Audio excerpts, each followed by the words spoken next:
আসসালামু আলাইকুম। আমাদের একজন নোবেল বিজয়ী সরকার প্রধান ছিলেন, আমরা তাকে নিয়ে নিঃসন্দেহে গর্ব করতে পারতাম, কিন্তু ভাগ্যের নির্মম পরিহাসে সেই নোবেল বিজয়ী অধ্যাপকের সরকারকে এখন বিভিন্ন রাজনৈতিক দল থেকে শুরু করে অনেকেই ফ্যাসিস্ট সরকার হিসেবে অভিহিত করার চেষ্টা করছেন। কেউ কেউ ইউনূস সরকারকে স্বৈরাচারী সরকার হিসেবে উল্লেখ করছেন।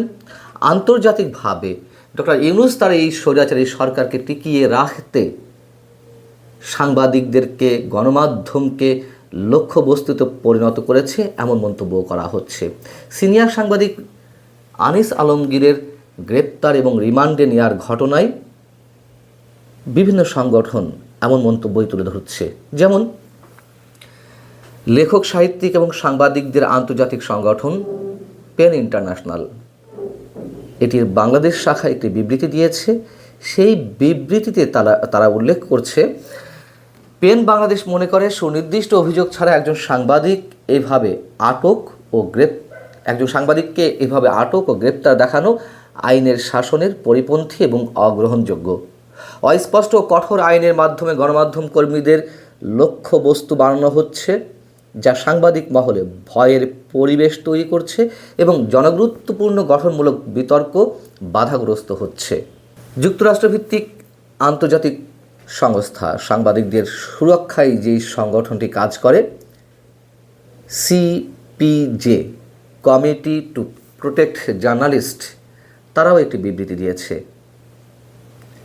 এখানেও বলা হচ্ছে যে সংবাদ মাধ্যমকে লক্ষ্যবস্তু করা বন্ধ করতে হবে।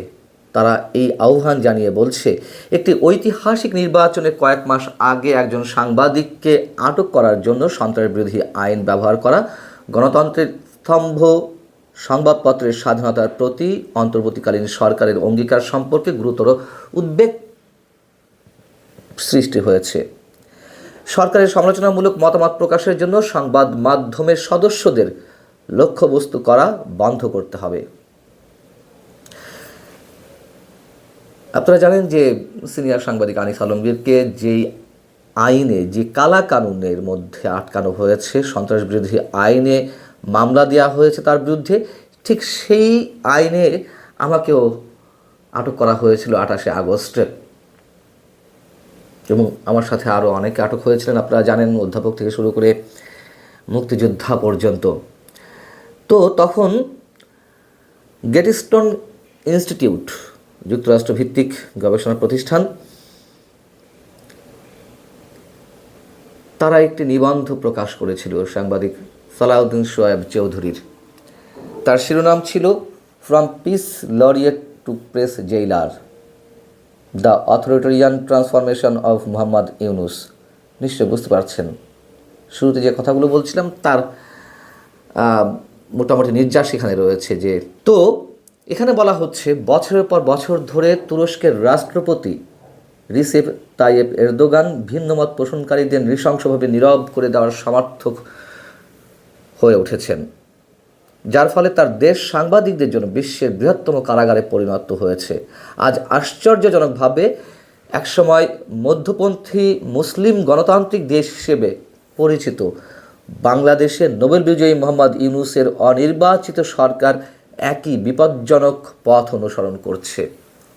2024 সালের ইসলামপন্থী সমর্থিত অভ্যুত্থানের পর থেকে দেশটির সংবাদপত্রের স্বাধীনতার উপর এক অভূতপূর্ব আক্রমণ প্রত্যক্ষ করেছে। সাংবাদিকদের মিথ্যা অভিযোগে কারাগারে টেনে নিয়ে যাওয়া হয়েছে, আদালত কক্ষে আক্রমণ করা হয়েছে এবং অস্পষ্ট সন্ত্রাসবাদ বিরোধী আইনের অধীনে অপরাধী করা হয়েছে। এখানে যে বলা হলো যে আদালত কক্ষে আক্রমণ করা হয়েছে সাংবাদিকদের, নিশ্চয়ই সেটিও আপনাদের মনে আছে। আমার জামিন শুনানির সময়, নিম্ন আদালতে জামিন শুনানির সময় আমার সাথে সাংবাদিকরা কথা বলছিলেন, তখন সেই সাংবাদিকদের উপরে একদল আইনজীবী, বিশেষ একটি পক্ষের আইনজীবীরা সাংবাদিকদের উপরে আক্রমণ চালায় জাজের সামনে, বিচারকের সামনে। বোঝা যাচ্ছে যে আমরা কোথায় আছি। এই কথা তো সত্য যে শুরু থেকেই এই সরকার, ডক্টর ইউনূস সরকার, গণমাধ্যমকে টার্গেট করেছে। যেমন সাংবাদিক আনিস আলমগীর গ্রেপ্তার হওয়ার পর বিবিসি বাংলাতে একটি রিপোর্ট বেরিয়েছিল, তার শিরোনাম ছিল আনিস আলমগীরকে আটকের মধ্য দিয়ে কি সরকার সমালোচনা বন্ধ করতে চাইছে? গণমাধ্যমের সামনে মব হচ্ছে, গণমাধ্যম কর্মীদেরকে মবের মধ্যে ফেলা হচ্ছে এবং গত 16 মাসে 354 জন সাংবাদিকের বিরুদ্ধে হয়রানিমূলক মামলা করা হয়েছে। এটি আন্তর্জাতিক আরেকটি গণমাধ্যম ডয়েচে ভেলের একটি রিপোর্টের পরিসংখ্যান থেকে বলা হচ্ছে। এর মধ্যে শতাধিক সাংবাদিকের বিরুদ্ধে হত্যা মামলা দেওয়া হয়েছে, কারো কারো বিরুদ্ধে অস্ত্র বিস্ফোরক আইনে মামলা দেওয়া হয়েছে। আর আমাদের মতো সাংবাদিকদের বিরুদ্ধে তো সন্ত্রাস বিরোধী আইন রয়েছে চলমান। এই যে 354 জন সাংবাদিকের বিরুদ্ধে হয়রানিমূলক মামলা দেওয়া হয়েছে, তার মধ্যে এখনও পর্যন্ত 12 জনেরও বেশি সাংবাদিক কারাগারে রয়েছেন।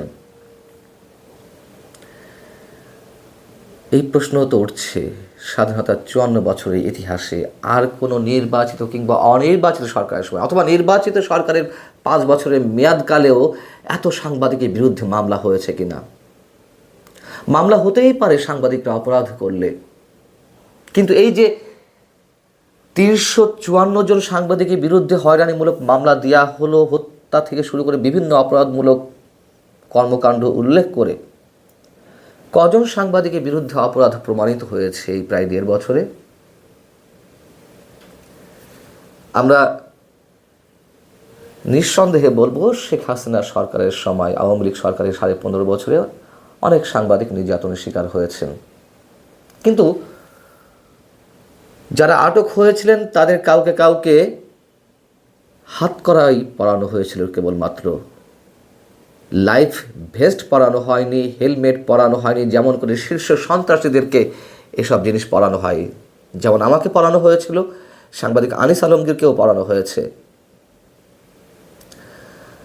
আওয়ামী লীগ সরকারের সময় তো আমরা এও দেখেছি, আমি নিজে অসংখ্যবার সমালোচনা করেছি, কন্টেন্ট তৈরি করেছি আপনাদের সামনে, যে শেখ হাসিনা সরকারের সময় আমি এগুলো বলেছি। সাবেক প্রধানমন্ত্রী শেখ হাসিনার সংবাদ সম্মেলনগুলোতে তৈলমর্দন ছাড়া তার কিছু ছিল না। এক শ্রেণীর সাংবাদিক যারা সেখানে যেতেন, তোষামোদি ছাড়া কিছু ছিল না। সেগুলো ছিল গোপাল ভাঁড়ের আসর, এবং সেই গোপাল ভাঁড়ের আসর থেকে কোনো সাংবাদিকের প্রশ্নের জালে পড়ে সাবেক প্রধানমন্ত্রী শেখ হাসিনাকে কিন্তু তার রাজনৈতিক জীবনের চরম মূল্যটি দিতে হয়েছে। নিশ্চয় মনে আছে আপনাদের, একজন সাংবাদিক প্রশ্ন করছিলেন যে কোটা বিরোধী আন্দোলন চলাকালীন সময়ে চাকরি পাওয়ার যোগ্য কারা, মুক্তিযোদ্ধাদের নাতিপুতি নাকি রাজাকারের নাতিপুতি বা সন্তানেরা? শেখ হাসিনা এই প্রশ্নের জবাব দিতে গিয়ে উত্তর দিয়েছিলেন, মুক্তিযোদ্ধার নাতিপুতরা যদি চাকরি না পায় তাহলে কি রাজাকারের সন্তান বা নাতিপুতরা চাকরি পাবে? এবং সেটিকেই ক্যাশ করা হয়েছিল।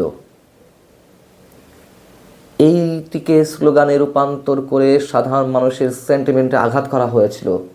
তারপর তো সাধারণ মানুষ নেমে এলো কোটা বিরোধী আন্দোলনকারীদের সঙ্গে, তার পেছনে যতই ডিজাইন থাকুক না কারণ সাধারণ মানুষ তো নেমেছে, এটি তো সত্য কথা। এবং সেটি না হলে এই অভ্যুত্থান সফল হতো না। কিভাবে একজন সরকার প্রধান অনেক কম কিছুতে, অনেক ছোটোখাটো বিষয়কে কেন্দ্র করে কিভাবে ফাঁদে পা দিতে পারেন, তার উজ্জ্বল দৃষ্টান্ত শেখ হাসিনা। আর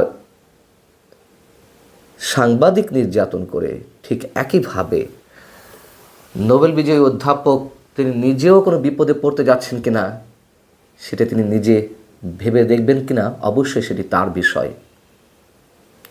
একটা কথা মনে করিয়ে দিই, যে যেভাবে মেলাতে পারেন, পশ্চিমারা লাদেনের মতো মানুষকে আফগান মুজাহিদ হিসেবে তৈরি করেছিল, এবং সেই লাদেনের মতন আফগান মুজাহিদদেরকে কিন্তু সবশেষ বৈশ্বিক সন্ত্রাসী হিসেবেই সেই পশ্চিমাদের হাতেই প্রাণ দিতে হয়েছে। ভালো থাকুন সবাই, আল্লাহ হাফেজ।